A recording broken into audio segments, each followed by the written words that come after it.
Hi everyone, I'm Prab Kaur, a student at the College of Arts and Sciences at the University of Pennsylvania. Today I'll be discussing leafy KADR and its functionality and the phenotypic effects it has on the Arabidopsis.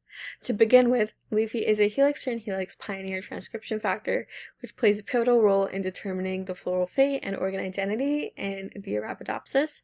It does so by displacing histone 1 and binding to closed chromatin. As it binds to this condensed chromatin, it causes the chromatin to open up, allowing for the expression of target genes, and that then orchestrates the unique floral organ identities of the plant. Leafy also possesses two crucial functional domains. There is a SAM domain and the helix-turn-helix domain. For now, I'll focus on the SAM domain, which is responsible for leafy's oligomerization.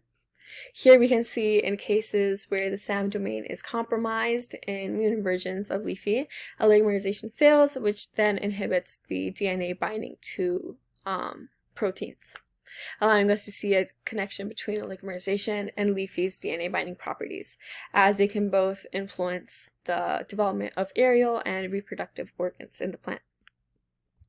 Multiple sequence alignments also suggest to us that the SAM domain remains highly conserved amongst homologous species. However, there are deviations in the conservation of the K80 site, which suggest potential sites for SUMOylation. SUMOylation is very similar to ubiquitination, which involves covalently attaching small molecules to proteins to alter their functions.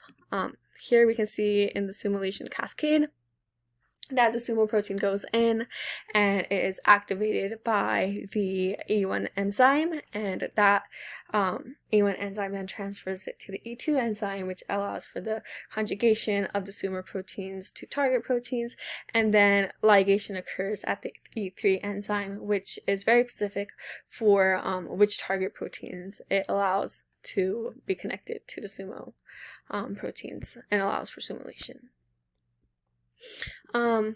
In this experiment, we have modified leafy by targeting the leafy K80 SUMO site located in the SAM domain and have changed it to KADR as seen here by introducing it to a mutant background. In the T1 generation of these plants, we've seen that 65% have displayed abnormal phenotypes, including no petal formation, increased number of stamens, carpel defects, and some terminal flowers.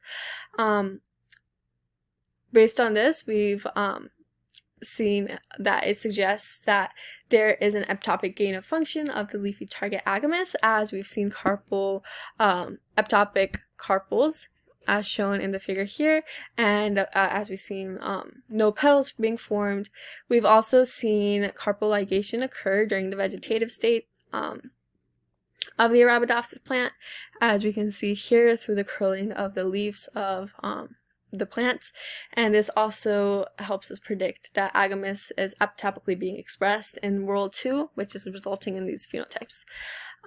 Overall, this suggests to us that the leafy KADR phenotype is due to leafy target AGAMOUS, and altogether we can infer that K80 is very crucial for leafy's function, as if it's mutated to KADR, it can lead to a dominant gain of function of leafy. However, in the future, we seek to validate this predictive SUMOylation and understand its broader implications to leafy and its interactions with other cofactors. Thank you so much for listening in, and I want to thank CURF and FERBS for providing me with the funding to conduct this research during the summer. Thank you so much.